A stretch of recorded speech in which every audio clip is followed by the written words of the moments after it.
Okay, this is the Jason Katz PodKatz with your host, Jason Katz. Jesus Christ, look at that guy. I mean, he actually didn't do anything wrong, but, you know, in my mind he did. Today is a very special snow episode day, which is fun. It's the middle of March. This is the first snow we've had, like, basically all winter. Yeah, you have fun with that? Cool, dude. Yeah, it's cold as fuck. Yeah, still living in Cap Hill, as you can see, which is great. A lot of things have been happening. You know, job's going well. That's really all I can say, because in today's world, your job going well is very rare at this point. Not rare, but like definitely not the norm, right? Especially in Seattle, where I live. But yeah, just, you know, life's been good, I guess. Life's actually been a little hard. I'll get into that. I mean, it's not like it's hard. To be honest, life is going great. I can afford to live in Cap Hill. Ooh, look at that view. I know you don't really get to see it, but whew, it's pretty. That's why we do it. Actually, I do it for money. And also because society says we have to. Like, if I didn't have to, I probably wouldn't do anything. But it's not sticking, as you can see. So I gotta work.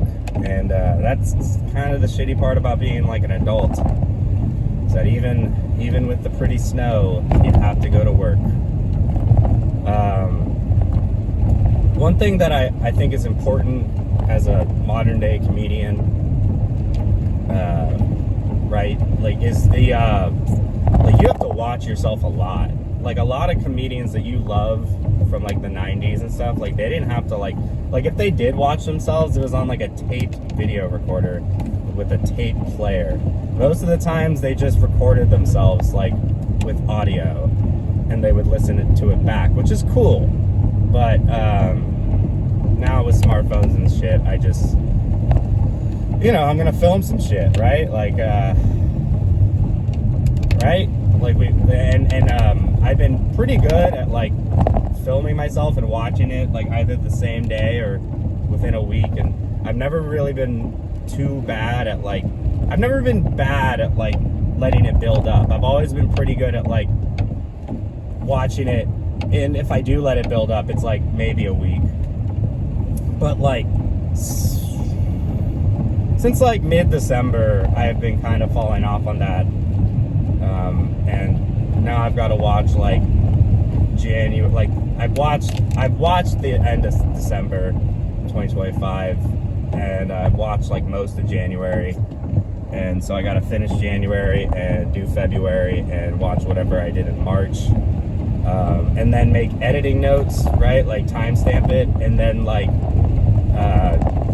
edit that, post it.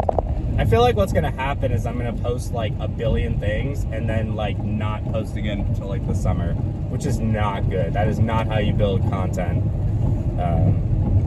Might be easy for me, dude. Fucking go! Like, it's not even sticking. What do you mean the right lane is closed? You probably didn't see that on camera, but there was a sign saying right lane closed ahead. Didn't even apply to me. I don't know why I even. Okay. Yeah, go. The guy is waving us forward. I might have to pull my gloves out. It's that cold. Come on. All right. Look at that. It's kind of crazy that the traffic people are cops. Like, doesn't that seem like sort of a waste of time? I mean, I sort of get it, right? Like they have to be there to like control it, but like, sort of seems like that should be somebody's outsourced job. What the hell do I know? You know, I'm just a Chi-town person with a nice That was a Kanye West reference.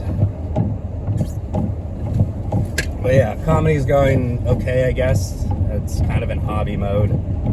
Not really a profession at this point. Just grinding and getting better, I guess. I did notice that as I was watching my film, I can see a comparable difference between this year and last year in terms of confidence and like style and stuff like that. But I don't really see myself building a set. And I feel like a lot of that has to do with the fact that like I don't want just a set. Like, which is not marketable. Like, people are relying on me to have like a set 20 so I can go and do shows and stuff like that. And I pretty much do, but like, to be honest, it's just whatever is working at the moment. Like, I've seen some of my 15s and they're different, but there's still some like key jokes. So I kind of have it, but I really do need to be building a 20. Honestly, I need to be building a 30. Honestly, I need to be building an hour, but like, you know, what's an hour? That's like 3 20s. If you really want to get technical, that's like 23-minute bits, right? Technically. Yeah. You know, honestly, everything is going well. I just got everything moved in. The only thing that's kind of wrong is, well, I Googled, or not Googled, I searched on YouTube the PodKatz, and there's some lady with my last name. She's in like South America, but she's got like I think she's got like 350,000 followers. Her name's like Juliet Katz. So shout out Juliet Katz and her PodKatz. But this is the PodKatz with Jason Katz, which is a little bit different. You know, lucky for me, she's not driving in her PodKatz. Sorry. So I got that going for me, right? That's my own brand. Once again, this is brought to you by NordVPN. Obviously, I'm not a sponsored content, but we'll get there. All right. So when I film these, sometimes I'll film one during the week and not post it, but I can get like what the core idea is and then go and do this. Because honestly, you wouldn't want to listen to me last night. It was kind of rambling and it didn't really sound good. But I think it was the truth, and I do think it's important. I mean, obviously, I don't have to tell anybody anything, and this is just sort of my own show and shit, but like, you know, might as well have some integrity, I guess. And this is on my mind, and it's something I really don't want to talk about, because in some points I look kind of embarrassing, and I did some things that I'm not really proud of, which is okay. It's not like I killed anyone or like hurt anybody. It's just sort of not annoying behavior, but the beginning of annoying behavior that I thought I was kind of not, you know, I kind of thought it would not be embarrassing as it was, but like it was such like a vulnerable attempt that I think like the fact that I was vulnerable and like still got rejected is what sucks, you know? And also, if I had succeeded, it would have looked really romantic. It wouldn't have looked like, I don't want to say the word creepy, but like if I kept doing it, it would have been creepy. But like, it's not, basically, I had a 3-month like situationship, and it ended in July 2025. That was really hard because honestly, like, I was falling in love with her. I had never really had the feelings that I had for anyone when I was with her. And then we were gonna hang out in July, like sometime in July, and the day we were gonna hang out, after like spending pretty much every weekend together for like the last month and a half, she just texted me out of the blue, like, hey, I don't really want this anymore. I don't think I can continue. And that really hurt because, I think I'm worth at least a phone call. You know? Maybe a voice memo at the very least. And B, it was like my Saturday, like I had already had plans and the plans were with her, and then like when she canceled them, I had just no plans for that weekend. So not the best timing. But yeah, she broke up with me via text, and then she was like, if you want to have a phone call, we can have a phone call. So we had a phone call, which is so shitty. It's like, what was the point of that? Because like, it wasn't like, oh, you're breaking up with me? Let me call you real fast. It was like, let's schedule a call for tomorrow, right? She broke up with me on a Saturday. The call was on Sunday. It felt like she's a recruiter, and it just felt like I was one of her clients or, you know, prospective employees, you know? It felt very disconnected. One thing I was touching on last night in the Lost episode / rehearsal is like I'd say one of the bigger things is just like that moment where somebody goes from like somebody you were having conversations with every single day to like, oh, like, I don't know if I'm available to talk right now. You know, like the withdrawal of like the intimacy and the trust of like having, because we were texting like literally every day. Dude, look how pretty this is. Maybe I should. You see that? No? Okay, I'm gonna stop distracting myself from driving. But yeah, so the summer happens. I don't talk to her. I don't talk to her till like December. I like reach out, text her, and she rejects me. And then like a few days later, I texted her again. By the way, I was like drinking very heavily. Like I was drinking a lot every day, which I stopped doing after New Year's, because on New Year's Eve I like really hit her up and like honestly went for broke, you know? Like it's like what I'm saying, like if I had succeeded, it would have looked like very rom-com romantic, I guess, but because I failed and didn't get the girl, it just looks weird, you know? Like imagine if like, who was it? John Cusack? Whoever the person was with the boombox. Like imagine if that guy, I've never seen the movie, so I don't actually know if he gets her or not, but like imagine like the dude with the boombox going to her house, doing the whole boombox thing, and then she's just like, no.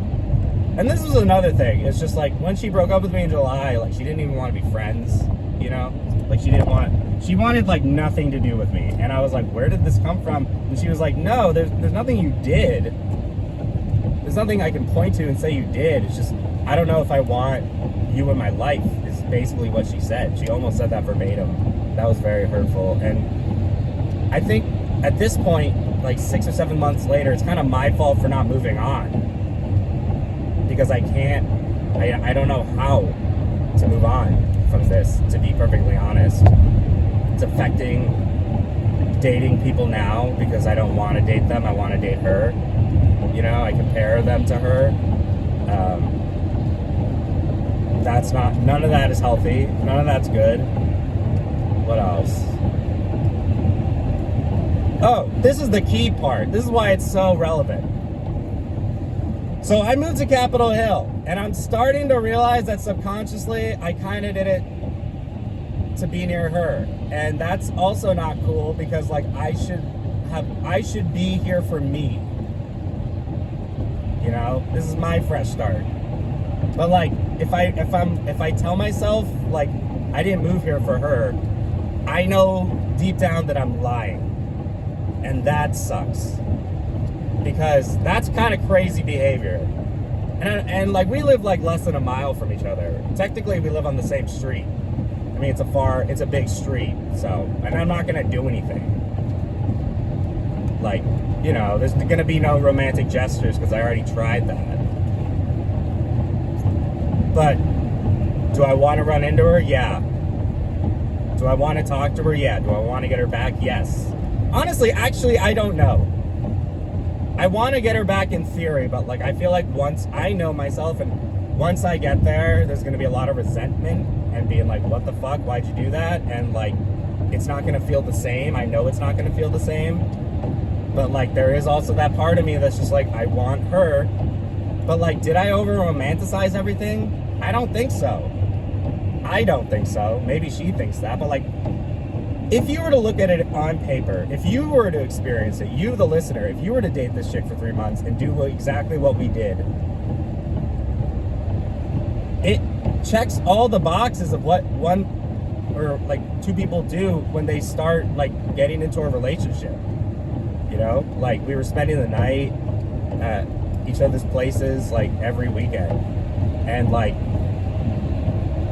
we were texting each other every day. We were talking to each other. We were sending memes. Like there was just a lot, and she's just like this fucking emotional avoidant, and she just backed out. And like if I were a betting man, like there's something deep down in me that I just know that she likes me back. I know she likes me back. But like because she, I don't know, maybe she didn't, but like it just seemed like it was going there, and it seemed like she did. And that really sucks. Because for somebody to do everything, like, it kind of goes hand in hand with, like, over-romanticizing, because it's just like, well, there is no expectations for someone to do that at the beginning of relationships, or have it, like, keep going, you know, like, there's no expectation for that, but, like, I don't know, you know, like, it'd be like if I, like, fell in love with you, and then just backed out, for whatever reason, and it sucks not having her in my life, and it sucks not wanting other women, because there are other people that I want to get to know, but I don't know how to let her go, you know? I don't know how to let her go. And I mean, honestly, like, what I really need to do is, I don't know, just keep living. Eventually I'll stop. But I know deep down, I think we all know how this works, actually. As soon as I move on, as soon as I find peace with the situation, I know that is when the universe is going to be like, it's time to run into her, you know? Like, as soon as I find, like a person that, like, makes me feel the same way, I know that is exactly when the universe is going to bring this other person that left me back into my life. And I don't like the fact that she left me. I don't like the fact that she didn't even try, you know? It just sucks. It sucks because she didn't really do much wrong, but there was a lot she didn't do. Like, there was a lot of inaction. But also she did clarify that she didn't know if she could get into a relationship, and that sucks because I just have to be like, well, I kind of knew about this. I knew it was kind of coming. And it's like, that's cool, but like, that doesn't mean what she did was okay.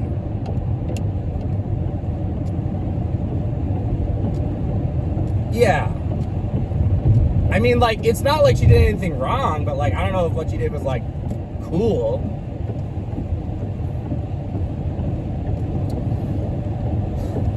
In other news, I'm trying to quit weed, which I did last year.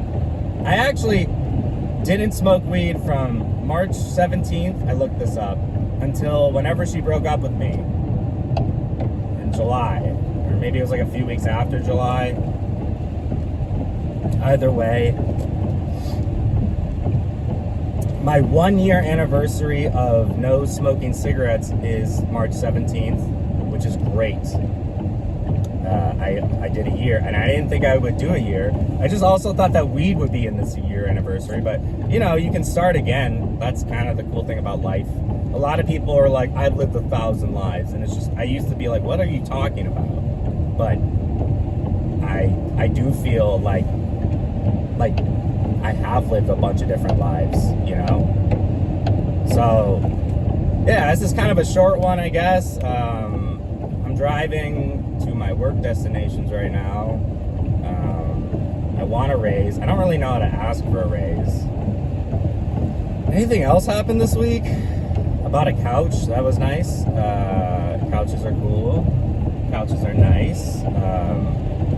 Yeah, I think I have to go back to the map now, so this is going to be sort of a shorter episode. I thought I was farther away, but whatever. Alright, well, that was the Jason Katz PodKatz with Jason Katz as your host. I feel like we all grew, learned something. I don't know what the lesson is. In the comments down below, comment question of the day. Maybe you could win like a PS5 and like a subscription to NordVPN, you know, for a year for free. Sponsored by NordVPN. Just kidding. I don't actually have sponsors, but you get what I'm trying to say, right? Like, comment question of the day is, how many days is it going to take for me to run into this chick just by living like less than a mile away from her? Also, I want to point out that like I didn't move here just for her. Like, I was planning on moving to Cap Hill before I met her, and now you know, it's just sort of like having your cake and eating it too. Anyways, comment down below, like, subscribe, share, follow, you know, do the whole 9 yards. But yeah, I feel good about this episode. I think I need music. All right, I'm gonna end this. Goodbye.